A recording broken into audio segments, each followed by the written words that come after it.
저는 지금은 이제 우리나라에 대한 장기적인 그런 부정적인 프레임이 어느 정도 시장에 씌워졌고, 그 프레임 속에서 지방 부동산 약세와 서울 부동산 강세, 심지어 수도권조차도 이제 전반적으로 강세라고 하기보다는 수도권도 그냥 보합세를 보이고 있는 이런 환경인 걸 보면은 소위 서울만 강세거든요. 그래서 이거는 극도로 위축된 장세의 특징인데,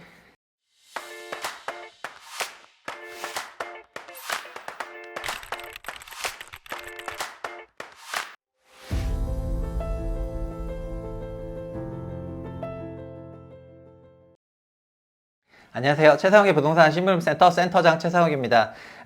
오늘은 부동산 강세장의 시작이라고 제가 물음표를 달았는데, 최근에 부동산 시장이 뭐 다시 달아오르고 있다, 이런 기사들이 하도 많아가지고 일단 적어봤습니다.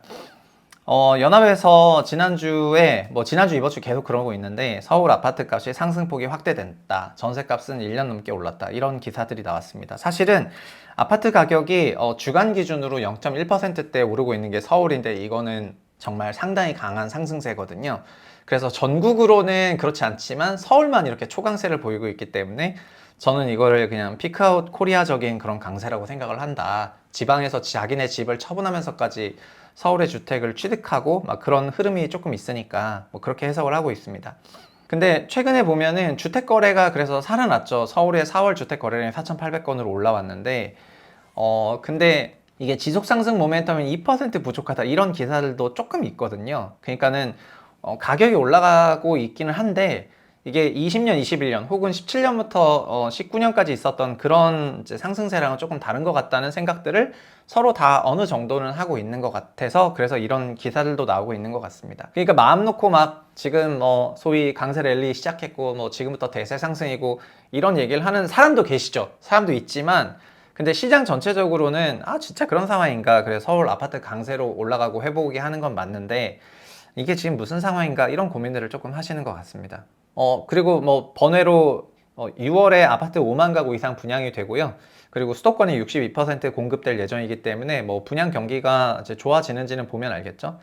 그런데 아실에 보면 머투 기사인데, 그런데도 불구하고 그 최근에 매도를 하고 싶어하는 그런 다주택자들이 많아져가지고, 그래서 매도 물량은 좀 증가를 했다고 하는 것이죠. 그래서 작년 5월이랑 올해 5월 말이랑 비교하면은 1년 사이에 이제 30% 늘어서 한 8만 4천 건 정도 늘어났는데, 매도 물량이 서울 기준으로만요. 그래서 경기도 매도 물량도 크게 늘어났거든요. 15만 건으로. 그래서 지금 팔고 싶어 하는 사람이 이렇게 많은 것이 정말 대세 강세장이냐, 이거에 대해서 그러니까 질문이 있는 거예요. 그러니까 가격이 오르고, 그러니까 서울 아파트들이 랜드마크 아파트들 가격 오르는 거는 이제 지표로 찍히고 있는데, 네, 거래량은 4천 건대로 왔지만 서울은 과거에 전성기 거래량은 막 거래 정말 많았을 때는 아파트만 8천, 9천 건 했거든요.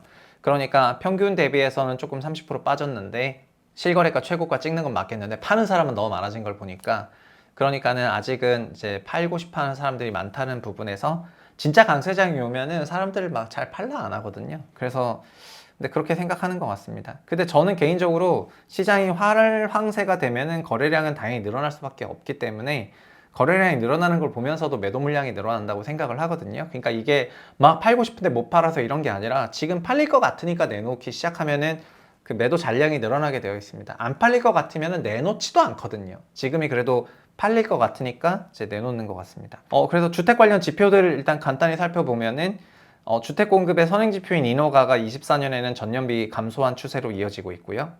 그리고 착공 물량은 올해 4월 같은 경우에 착공 물량이 44,000호로 상당한 착공 물량을 보였습니다. 그래서 착공이 1, 2, 3월 조금 지체됐었는데 4월은 조금 넘었었고요. 그래서 연간 단위로 좀 봐야 되겠죠.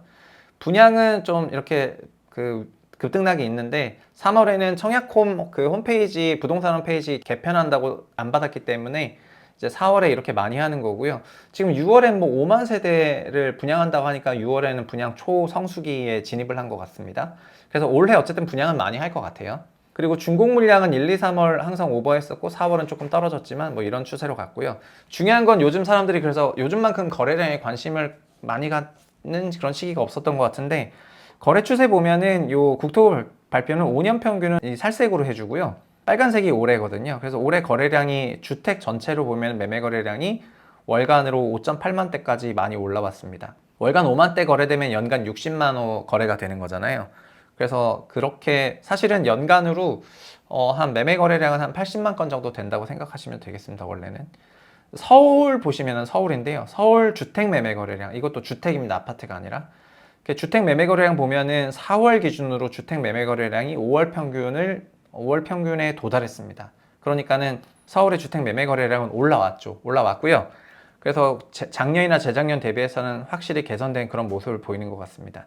근데 여기 주택 유형별 거래에서 이제 아파트를 보면은 아파트 누계 1월에서 4월 누계로 그 전국 아파트는 지난 5년 평균비 마이너스 18%고요.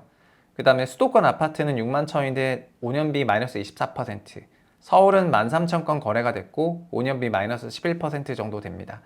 그래서 서울이 뭐 24년 4월에 4,800건대로 올라왔기 때문에 전월비는 당연히 플러스고, 그 다음에 5년 평균 4월비도 플러스인데 누적으로 보면은 마이너스 11% 정도 되는 것 같습니다.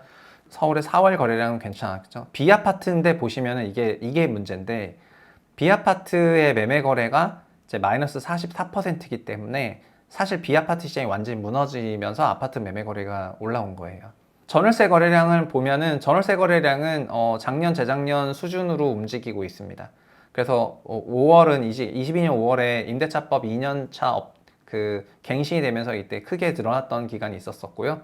아마 이렇게 갈 겁니다. 서울 전월세 거래량도 그냥 순차적으로 가고 있습니다. 그래서 전체적으로 보면은 전월세 거래량에서는 큰 어떤 시그널은 없는데, 근데 핵심은 결국 숫자에 있는데, 임대차 유형에서 지금의 서울 아파트 전세 강세랑 매매 강세의 원인이 잘 드러납니다. 이걸 보여드리겠습니다. 24년 4월 누계 거래에서 월세 거래 제가 빨간색을 해놨는데요. 아파트 기준 5월 평균 서울의 월세는 40% 언더였는데 지금 이제 41.6%, 43.7%, 42.8%이고요. B아파트 보면은 월세가 52%에서 70%까지 올라갔습니다. 그러니까 B아파트는 월세화가 된 거죠. 그럼 B아파트가 월세화 됐다는 건 B아파트 전세가 거의 사라졌다는 거가 되는 거잖아요. B아파트 전세가 거의 사라졌다는 거가 되겠습니다. 그게 그 아파트 시장의 그 전세가 상승 압력으로 이어지고 있다. 요래 보시면 되겠습니다. 그래서 B아파트 시장의 그 극단적인 월세화는 서울뿐만 아니라 지방에서는 더 심하고요. 지방은 거의 80%가 월세 거래니까 전세가 없어졌다. 이렇게 보시면 되겠습니다. 그리고 전국적으로도 52에서 70%대로 올라간 거예요.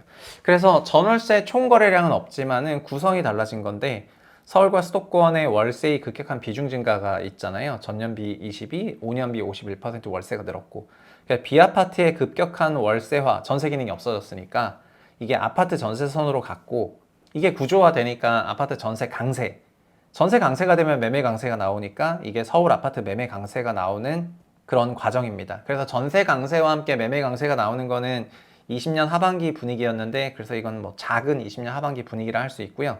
그러나 이거는 정확히 말씀드리면은 거시적으로 금리가 내리고 막 대출이 유동성이 크게 증가하면서 가는 그런 거시적 환경이라기보다는 이 주택 시장 안에서 아파트와 비아파트 간의 미시적인 변화가 만들어낸 거거든요. 그래서 이런 변화를 다루지 못했으니까 사실은 정책 실패라고 부르는 게 맞습니다. 여기에다가 민주당에서도 22대 국회가 열리고 나서 이제 초도 효과로 과세 강화를 얘기한 게 아니라 이제 부동산 조세 감세를 선포했기 때문에 지금 부동산에 브레이크가 없어졌다고 생각하면서부터 5월 8일 이후부터 이제 서울 랠리가 나오기 시작을 했던 것 같습니다. 20년에서 21년 임차 대란 속에서 임차 강세 전세가 나올 때는 미시적으로는 임대차법 개정을 하면서 임차료가 큰 폭으로 상승하는 게 있었고, 거시적으로는 거의 제로 금리, 그 다음에 DSR이 없었기 때문에 이게 초강세를 만들어냈던 단초고, 특히 거시 변화가 더 컸다고 생각을 하는데요. 현재는 빌라 소멸발 전세 강세이고, 그리고 중금리가 있고 DSR이 있다 보니까 이게 거시적인 환경 변화와 대출 규제가 없는 상황에서 쫙 가는 게 아니라 그냥 금리 부담이 있고 그 다음에 DSR 부담이 있는 상태에서 빌라 소멸발 전세 강세가 나오니까 미시적인 환경 변화 속의 강세인 것 같거든요. 그래서 앞서 말씀드렸던 것처럼 그런 이제 대세 강세장이나 대세 상승장이다 이런 선포가 어렵고, 그냥 현재의 이런 빌라와 아파트 간의 임대차 시장 불균형이 해소가 되거나 하면은 이제 되돌림이 있을 수 있는 그런 강세장이라고 볼 수가 있을 것 같습니다. 근데도 불구하고 아마 서울을 매수하시는 분들은 마치 4년 전에 이런 이런 뭐라 그럴까 엄청난 유동성 강세장과 같은 그런 심리는 유사할 거예요. 왜냐면 임차료가 올라갔으니까요. 그래서 서울 전세 가격이 올라갔고 전세 가격이 올라가면은 주거가 불안이 되니까 불안 속에서 매매를 해야 되는 건데 작년은 특례보금자리론을 통해 가지고 무주택 가구 대부분이 주택을 구입할 수 있게 열어줬다면은 올해는 신생아론도 있긴 하지만 지방에 있는 부동산 처분하면서 매수하는 그런 피크아웃 코리아스러운 저세기 갭매수가 서울에 많이 생기는 것 같거든요. 그래서 이제 미시적인 변화 속에서 거꾸로 이제 구조적으로는 또 지방 소멸 이슈가 이어지다 보니까 이런 게 다 짬뽕 돼가지고 나오는 것 같습니다. 그렇지만 그런 국면은 이제 21년이랑은 다른 국면이라 봐야 되겠죠. 그래서 완전 대놓고 막 강세장이 왔다 이렇게 말을 할 수 어렵지만 서울 주택 매매 지수는 실거래가 플러스가 세게 가고 있으니까 상승세인 거죠. 그래서 집을 팔겠다고 하는 사람들도 지금 늘어났다는 머투 기사고요. 전체적으로 보면은 지금 대출 규제, 그리고 높은 가격, 그리고 빌라발 전세 강세가 자원 배분 문제이기 때문에 장기 랠리로 만들어지긴 어려운 건데, 다만 시장에서 이렇게 강세론을 설파하는 거의 그 논리 구조는 전체로 보면은 하반기에는 거시적으로도 금리 인하라던가 이런 게 있을 것이다. 그렇기 때문에 버티면은 금리 인하가 온다. 그러면 그때 정말 대세 상승이 온다. 이것이 지금 강세론 펴는 사람들의 주된 논리인 것 같고요. 지금 강세론은 아니고 뭐 약세론, 강세론의 대척점에 있는 사람들은 지금의 강세가 미시적인 임차 환경 변화발 강세이고 거시적으로는 아직 좀 성급하지 않냐 이런 생각인 것 같습니다. 그리고 근본적으로 가격이 비싸기 때문에 구조적으로 큰 수요 회복이 나타나지 못하고 일부 지역의 강세는 있을지언정 전국적 강세는 없을 것 같다. 그리고 여기서 저는 현재의 그런 서울 아파트 강세는 지방 부동산 죽여가면서 간든 그런 피크아웃 코리아적인 강세다 이렇게 얘기를 하고 있습니다. 제 생각에 정부랑 여야는 그 지금 현재 빌라 시장이라든가 아파트 시장 같은 그런 양분화된 임대차 시장을 정상으로 돌리는 원복시키는 정책들을 내야지 될 것 같습니다. 그런 걸 안 하고 있기 때문에 제가 국토부가 직무유기라고 생각을 하고 국토부에 대한 비판을 조금 했던 거고요. 그리고 지금 시점에서 대응이 어려울 것 같아요. 왜냐면은 막 전국적으로 강세는 아닌 것 같은데 이제 서울에서는 특히 핵심 아파트는 상당한 그런 가격 회복을 보이고 있기도 하거든요. 그래서 일각에서는 결국 서울 강남권 강남 서초가 올라가면은 그게 번져가지고 서울 주요 지역으로 막 가고 또 이제 물방울처럼 번져간다는 이제 그런 얘기들을 많이 하시는데 저는 지금은 이제 우리나라에 대한 장기적인 그런 부정적인 프레임이 어느 정도 시장에 씌워졌고 그 프레임 속에서 지방 부동산 약세와 서울 부동산 강세, 심지어 수도권조차도 이제 전반적으로 강세라고 하기보다는 수도권도 그냥 보합세를 보이고 있는 이런 환경인 걸 보면은 소위 서울만 강세거든요. 그래서 이거는 극도로 위축된 장세의 특징인데 여기에 강세로 나오니까 서울에 계신 분들은 이제 굉장한 강세장이라고 느끼시겠죠. 종합적인 시장이 그런 시장은 아닌 것 같다 이렇게 말씀드리고 저는 대응을 댓글로도 썼는데 저라면 지금 서울에 주택, 다주택이 있으신 분들은 그냥 열심히 정리하는 게 좋을 것 같다 이렇게 권고드리겠습니다. 네, 오늘 서울 강세장에 대해서 조금 살펴봤고요. 당분간 서울 강세장은 조금 이어질 것 같습니다. 그래서 그런 강세장이 이어지는 와중에 뭐 집 사야 되냐 이런 질문도 진짜 많이 나올 것 같거든요. 뭐 근데 집이라는 게 결국은 뭐 자주 말하지만 자기가 자기 자본 안에 자기 통제 가능한 그런 지출 부담 속에서 자가주택 구입하는 거가 그건 굉장히 가치 있는 일이기 때문에 그건 그냥 하셔도 되겠지만은 막 포지션 막 늘려가면서 한국 부동산에 뭐 굉장한 레버리지로 막 진출하고 이러기보다는 지금 오히려 더 좀 다운사이징을 해야 되는 그런 시기가 아닌가 이렇게 생각하고요. 이런 피크아웃 코리아 강세는 한국에는 장기적으로는 좋지 않은 모양이라고 저는 생각하기 때문에 저처럼 좀 보수적인 성격은 여기에 부안해동하기보다는 그냥 관망세로 바라보겠습니다. 이상입니다. 다음 시간에 또 찾아뵙겠습니다.